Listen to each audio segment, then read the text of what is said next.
नमो बुद्धाय दोस्तों, मैं सीमा शाक्य, आपकी मेडिटेशन कोच। आज हम एक बहुत ख़ास विषय पर बात करेंगे। आज का विषय है गौतम बुद्ध की शिक्षा, करुणा और मैत्री। ये विषय इसलिए इम्पॉर्टेंट है क्योंकि आज के समय में हम सब बहुत तनाव में हैं। हम काम में इतने व्यस्त हैं कि दूसरों के लिए समय ही नहीं बचता। रिश्ते कमज़ोर हो रहे हैं, मन में शांति नहीं है। ऐसे में बुद्ध की ये शिक्षाएं हमारे लिए एक उपहार हैं। हम सीखेंगे बुद्ध के 4 ब्रह्म विहार क्या हैं। हम जानेंगे अंगुलीमाल की अद्भुत कहानी। हम समझेंगे क्षमा की असली ताकत। साथ में हम एक गाइडेड मेटा मेडिटेशन भी करेंगे और अंत में जानेंगे आधुनिक जीवन में करुणा कैसे अपनाएं। तो चलिए शुरू करते हैं। ब्रह्म विहार क्या है? बुद्ध ने कहा था, मन की 4 अवस्थाएं हैं जो हमें डिवाइन बनाती हैं। इन्हें ब्रह्म विहार कहते हैं। ब्रह्मा का अर्थ है डिवाइन या श्रेष्ठ। विहारा का अर्थ है निवास या घर, यानी ब्रह्म विहार मतलब श्रेष्ठ मन की अवस्थाओं में निवास करना। ये 4 अवस्थाएं हैं। पहली है मैत्री, जिसे लविंग काइंडनेस भी कहते हैं। दूसरी है करुणा यानी कंपैशन।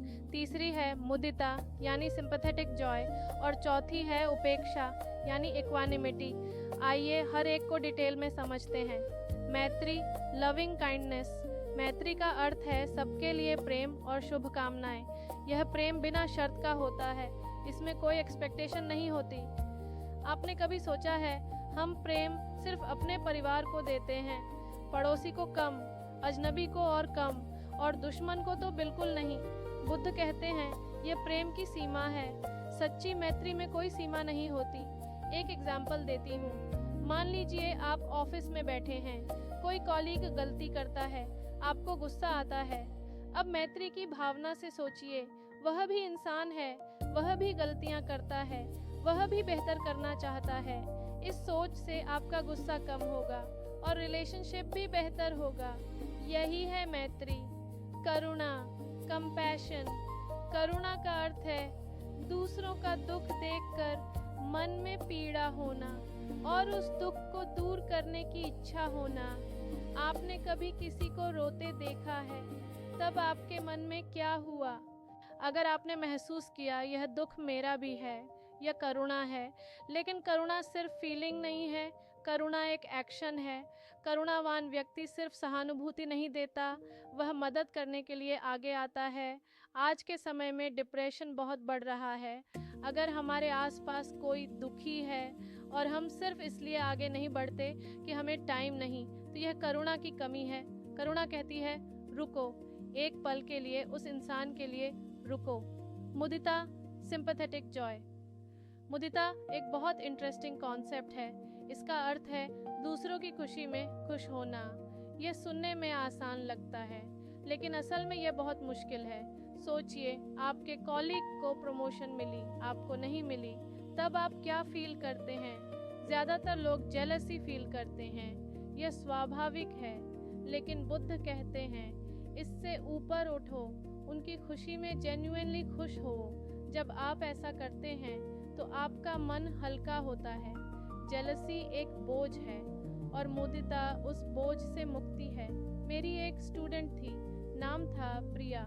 वह हमेशा दूसरों की सक्सेस देखकर दुखी होती थी। मैंने उसे मुदिता का अभ्यास करवाया। धीरे धीरे उसका नज़रिया बदला और आज वह कहती है दूसरों की खुशी में खुश होना मुझे और खुश करता है। उपेक्षा, इक्वानिमिटी। उपेक्षा का अर्थ है मन का संतुलन। यह इंडिफरेंस नहीं है, बहुत लोग इसे गलत समझते हैं। उपेक्षा का मतलब है परिस्थितियाँ चाहे कुछ भी हों, आप अपना बैलेंस नहीं खोते। जैसे एक अच्छा डॉक्टर, वह अपने पेशेंट के लिए पूरी तरह केयर करता है, लेकिन हर पेशेंट की डेथ पर वह टूट नहीं जाता, क्योंकि अगर वह टूट जाए तो वह दूसरों की मदद नहीं कर पाएगा। यही उपेक्षा है, caring without losing yourself. Angulimal की कथा। अब मैं आपको एक ऐसी कहानी सुनाती हूँ जो आपके दिल को छू लेगी। यह है अंगुलीमाल की कहानी। अंगुलीमाल एक डाकू था, बहुत क्रूर, बहुत खूंखार। उसका नाम सुनकर लोग थर थर कांपते थे। उसकी एक भयानक आदत थी, वह जिसे भी मारता था उसकी उंगली काटकर माला बनाता था। इसीलिए उसका नाम पड़ा अंगुलीमाल, यानी उंगलियों की माला वाला। उसने 999 लोगों को मारा था। वह 1000 की संख्या पूरी करना चाहता था। एक दिन उसे खबर मिली बुद्ध उसके जंगल से गुजर रहे हैं। अंगुलीमाल ने सोचा बुद्ध उसका 1000वां शिकार होंगे। वह भागा, बहुत तेज भागा, लेकिन बुद्ध को पकड़ नहीं पाया। बुद्ध तो धीरे धीरे चल रहे थे, फिर भी अंगुलीमाल उन तक नहीं पहुंच पाया। अंत में थककर उसने चिल्लाया, रुको। बुद्ध ने कहा, मैं तो रुका हुआ हूँ, तुम कब रुकोगे? यह सुनकर अंगुलीमाल रुक गया। बुद्ध की बात उसके दिल में उतर गई। बुद्ध ने कहा, मैं हिंसा से रुका हूँ, तुम हिंसा से कब रुकोगे? अंगुलीमाल का मन बदल गया। उसने अपनी तलवार फेंक दी। वह बुद्ध के शरण में आ गया। वह भिक्षु बन गया। लेकिन क्या यही कहानी खत्म हुई? नहीं। जब अंगुलीमाल गांव में भिक्षा मांगने जाता था, लोग उसे मारते थे, पत्थर फेंकते थे, क्योंकि वह उनके प्रियजनों का हत्यारा था। अंगुलीमाल सब सहता था, बिना गुस्से के, बिना प्रतिशोध के। यही उसकी तपस्या थी। इस कहानी का सबसे बड़ा सबक यह है, कोई भी इंसान इतना बुरा नहीं जो बदल न सके, और करुणा वह शक्ति है जो बदलाव लाती है। क्षमा की शक्ति, बुद्ध और देवदत्त। अब बात करते हैं एक और कहानी की। यह कहानी है बुद्ध और देवदत्त की। देवदत्त बुद्ध का भाई था। देवदत्त भी बुद्ध का शिष्य था, लेकिन उसके मन में ईर्ष्या थी। वह बुद्ध से जलता था। वह चाहता था कि संघा का नेतृत्व उसे मिले। देवदत्त ने बुद्ध को मारने की कई कोशिशें की। उसने एक हाथी को नशे में मदमत्त करके बुद्ध की तरफ भेजा। बुद्ध ने उस हाथी को करुणा की शक्ति से शांत कर दिया। देवदत्त बार बार असफल रहा, लेकिन बुद्ध का मन कभी नहीं बदला। उन्होंने कभी देवदत्त से बदला लेने की नहीं सोची। एक बार शिष्यों ने पूछा, भंते, देवदत्त आपका बुरा चाहता है, आप उसके बारे में क्या सोचते हैं? बुद्ध ने कहा, देवदत्त मेरा शत्रु नहीं है, वह मेरा सबसे बड़ा शिक्षक है। उसने मुझे क्षमा की शक्ति का अभ्यास करवाया है। ध्यान दीजिए, यह बहुत इम्पोर्टेंट बात है। बुद्ध ने शत्रु को शिक्षक कहा। यही पर्सपेक्टिव बदलना है। जो व्यक्ति हमें सबसे ज़्यादा तकलीफ देता है, वही हमें सबसे ज़्यादा सिखाता है। क्षमा का अर्थ यह नहीं कि हम गलत को सही कहें। क्षमा का अर्थ यह है कि हम अपने मन को गुस्से के बोझ से मुक्त करें। Forgiveness is a gift you give to yourself. मान लीजिए किसी कॉलीग ने आपके बारे में ऑफिस में बुरा कहा। आप पूरे दिन उसके बारे में सोचते रहे, खाना नहीं खाया, रात को नींद नहीं आई, लेकिन वह कॉलीग मज़े से सो रहा है। आपका गुस्सा किसे नुकसान कर रहा है? आपको। क्षमा करना इसीलिए नहीं करते कि सामने वाले ने माफ़ी मांगी। हम क्षमा करते हैं ताकि हम खुद आगे बढ़ सकें। भाग 4, मेट्टा भावना मेडिटेशन गाइडेड प्रैक्टिस, लगभग 5 मिनट। अब सुनिए, हम एक प्रैक्टिस करते हैं। यह है मेट्टा भावना। मेट्टा का अर्थ है लविंग काइंडनेस। भावना का अर्थ है कल्टीवेशन, यानी उगाना। जैसे एक फार्मर बीज उगाता है, हम अपने मन में प्रेम का बीज उगाते हैं। अभी जहाँ भी बैठे हैं, थोड़ा कंफर्टेबल हो जाइए।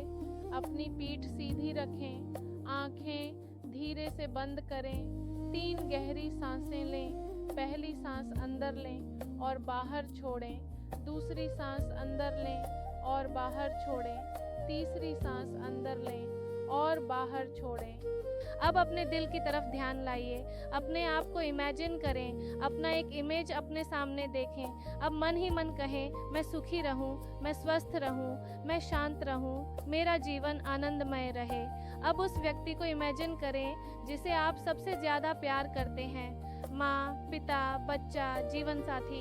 उनका चेहरा देखें, उनकी मुस्कुराहट देखें और मन ही मन कहें, आप सुखी रहें, आप स्वस्थ रहें, आप शांत रहें, आपका जीवन आनंदमय रहे। अब किसी ऐसे व्यक्ति को इमेजिन करें जिनसे आपका कोई गहरा रिश्ता नहीं, कोई पड़ोसी, कोई दुकानदार, कोई अजनबी।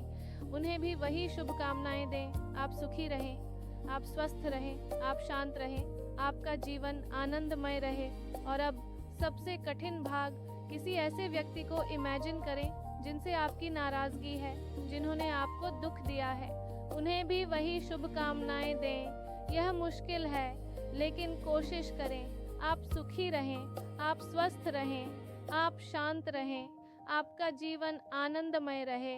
अब सोचें इस पूरे संसार के सभी प्राणियों के लिए, सभी मनुष्यों के लिए, सभी जानवरों के लिए, सभी जीवों के लिए, सभी सुखी रहे, सभी स्वस्थ रहे, सभी शांत रहे, सभी का जीवन आनंदमय रहे।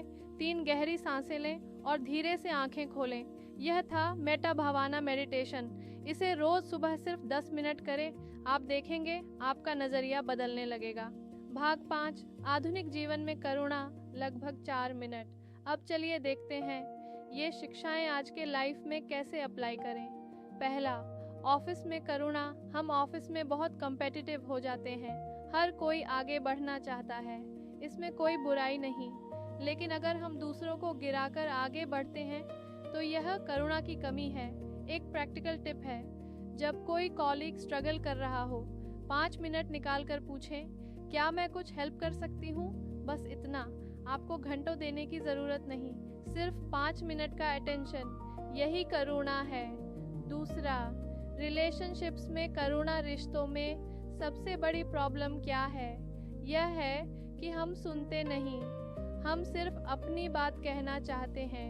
जब पार्टनर कुछ कहे तो पहले पूरी बात सुने, तुरंत रिप्लाई न दें, एक मोमेंट रुकें, सोचें वे क्या फील कर रहे हैं, उनके पर्सपेक्टिव से देखें। यही है रिलेशनल कंपैशन। तीसरा, सोशल मीडिया पर करुणा। आज सोशल मीडिया पर बहुत नेगेटिविटी है, लोग कमेंट्स में दूसरों को हर्ट करते हैं। जब भी आपको किसी को गलत कमेंट करने का मन हो, एक पल रुकें, पूछें, क्या यह कमेंट ज़रूरी है? क्या इससे किसी का भला होगा? अगर नहीं तो टाइप मत करें। यह आधुनिक युग में करुणा का अभ्यास है। चौथा, खुद के प्रति करुणा, सेल्फ कंपैशन। यह सबसे इम्पॉर्टेंट है। हम दूसरों के लिए तो कंपैशनेट होते हैं, लेकिन खुद के साथ बहुत हार्श होते हैं। जब आप गलती करते हैं, खुद को जज मत करें, खुद से कहें, मैं इंसान हूँ, मुझसे गलती हो सकती है, मैं इससे सीखूंगी और आगे बढ़ूंगी। सेल्फ कंपैशन बहुत ज़रूरी है। Daily practice. अब बात करते हैं डेली प्रैक्टिस की। आप रोज़ क्या करें? पहला काम, सुबह उठकर 2 मिनट के लिए अपने आप को मेटा दें। बस इतना कहें, आज का दिन अच्छा हो, मैं खुश रहूं, मैं शांत रहूं। दूसरा काम, दिन में एक बार किसी के लिए एक छोटा सा काम करें, बिना किसी एक्सपेक्टेशन के। चाय बनाना, दरवाज़ा खोलना, कोई भी छोटी बात। तीसरा काम, रात को सोने से पहले दिन की किसी एक घटना को याद करें जहां आपने पेशेंस खोया और मन में कहें, मैं उस इंसान को क्षमा करती हूँ, मैं खुद को भी क्षमा करती हूँ। चौथा काम, हफ्ते में एक बार किसी ज़रूरतमंद की मदद करें, कोई डोनेशन, कोई वॉलंटियर वर्क, कुछ भी। यह आपके मुदिता को बढ़ाएगा। कंक्लूजन तो दोस्तों, आज हमने क्या सीखा? हमने जाना बुद्ध के 4 ब्रह्म विहार, मैत्री, करुणा, मुदिता और उपेक्षा। हमने जाना अंगुलीमाल की कहानी, जो बताती है कोई भी बदल सकता है। हमने जाना क्षमा की शक्ति, जो हमें खुद को मुक्त करती है। हमने मेटा भावना का अभ्यास किया और हमने देखा आधुनिक जीवन में करुणा कैसे अपनाएं। याद रखिए, करुणा और मैत्री वीकनेस नहीं है, यह सबसे बड़ी स्ट्रेंथ है। जब आप दुनिया को प्रेम की नज़र से देखते हैं तो दुनिया आपको प्रेम की नज़र से देखती है। बुद्ध ने कहा था, घृणा से घृणा कभी खत्म नहीं होती, केवल प्रेम से घृणा खत्म होती है। यह इटर्नल ट्रूथ है। आज से एक छोटा सा कदम उठाइए, एक व्यक्ति को मिटा दीजिए, एक छोटी सी करुणा का काम कीजिए, एक पल के लिए किसी की बात सुनिए, बस इतना काफ़ी है। धीरे धीरे यही आदत आपका स्वभाव बन जाएगी और जिस दिन करुणा और मैत्री आपका स्वभाव बन जाएगी, उस दिन आपका जीवन बदल जाएगा। मैं हूँ सीमा शाक्य, आपकी मेडिटेशन कोच। आज की इस जर्नी में साथ आने के लिए आपका हृदय से धन्यवाद। अगर यह वीडियो आपको अच्छी लगी तो इसे अपने दोस्तों और परिवार के साथ ज़रूर शेयर करें, ताकि यह शिक्षा ज़्यादा से ज़्यादा लोगों तक पहुँचे। नमस्कार, हम फिर मिलेंगे एक नई शिक्षा के साथ। तब तक करुणा के साथ जिएं और अपना ख्याल रखें। धन्यवाद।